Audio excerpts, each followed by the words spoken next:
Students, welcome back to Kanishka commerce classes.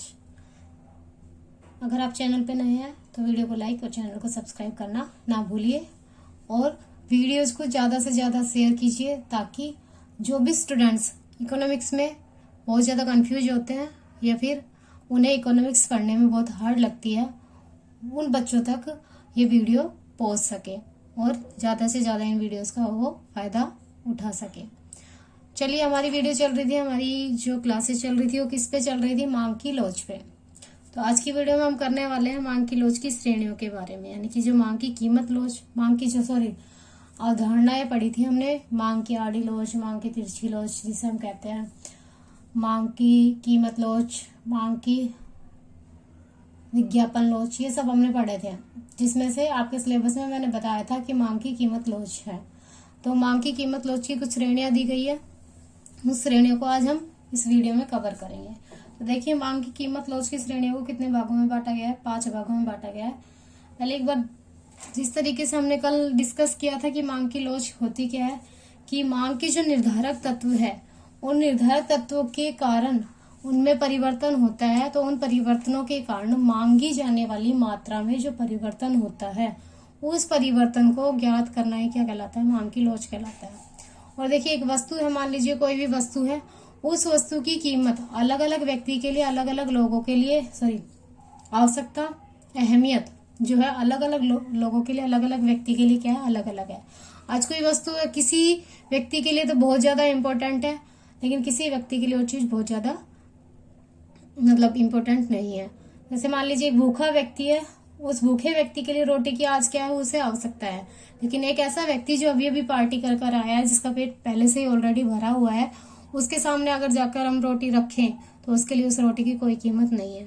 तो इस तरीके से हमें मांग की लोच की श्रेणियां, अलग अलग व्यक्तियों के लिए अलग अलग वस्तु की अलग अलग अहमियत होती है, उसी तरीके से हमने मांग की लोच की श्रेणियों को, यानी कि मांग की कीमत लोच को अलग अलग श्रेणियों में डिवाइड किया है।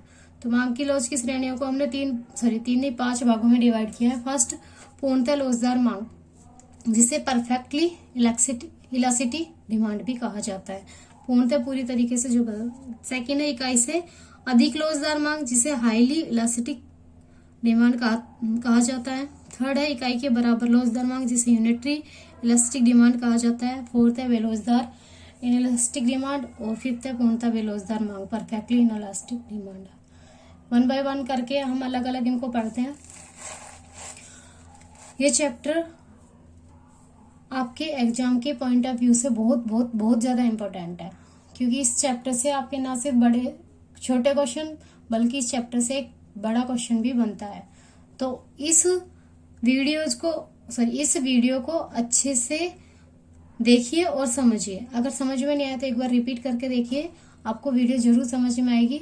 तो देखते हैं फर्स्ट क्या है, पूर्णतः लोचदार मांग।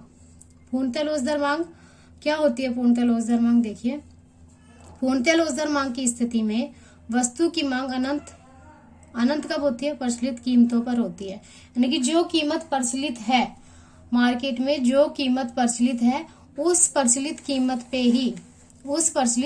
पे ही किसी वस्तु की जो मांग है वह मांग क्या होती है? अनंत होती है। यही क्या है? पूर्णतः लोचदार मांग की स्थिति होती है।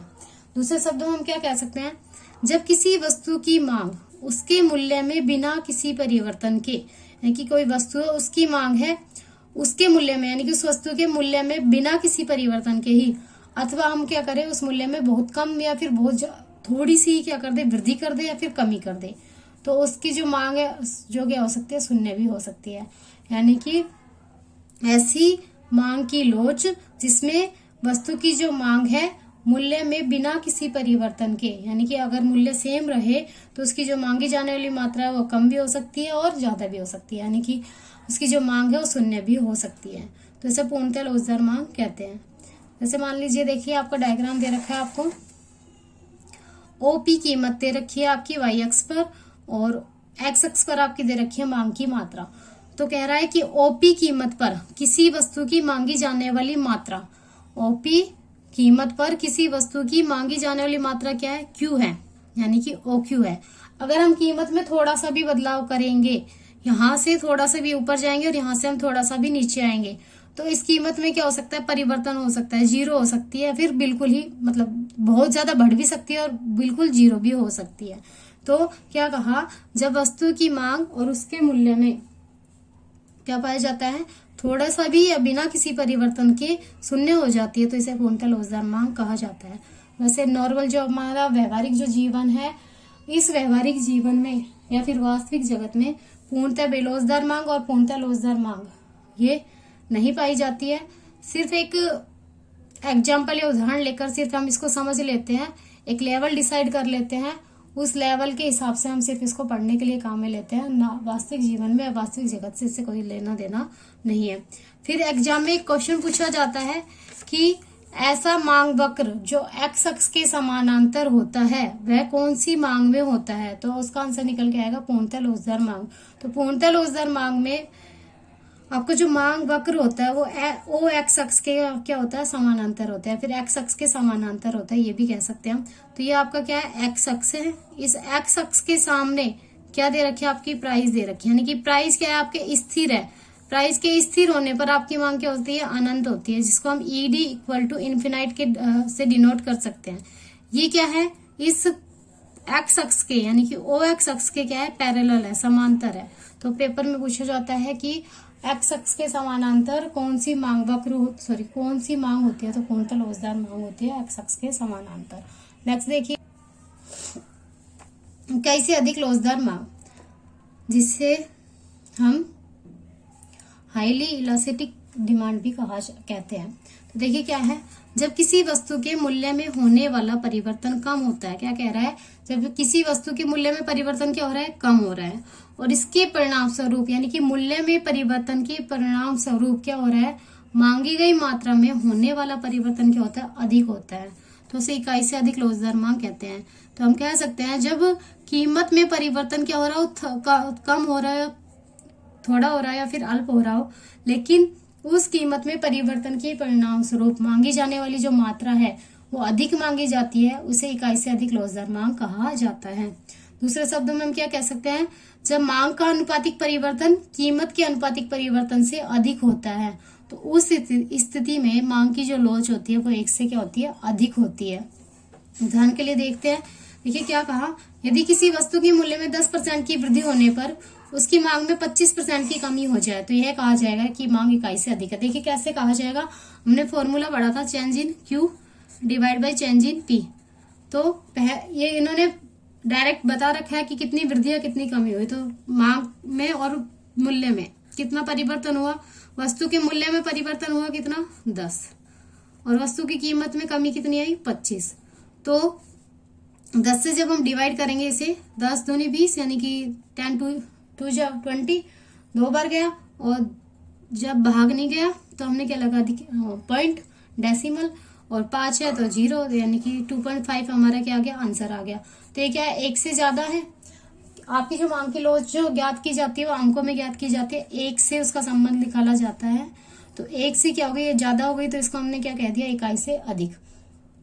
तो क्या हुआ, इकाई से अधिक लोचदार मांग क्या हुई, जब वस्तु के मूल्य में होने वाला परिवर्तन तो कम हो लेकिन मांग में परिवर्तन अधिक होता हो, तो उसको हम क्या कहते हैं, इकाई से अधिक लोचदार मांग।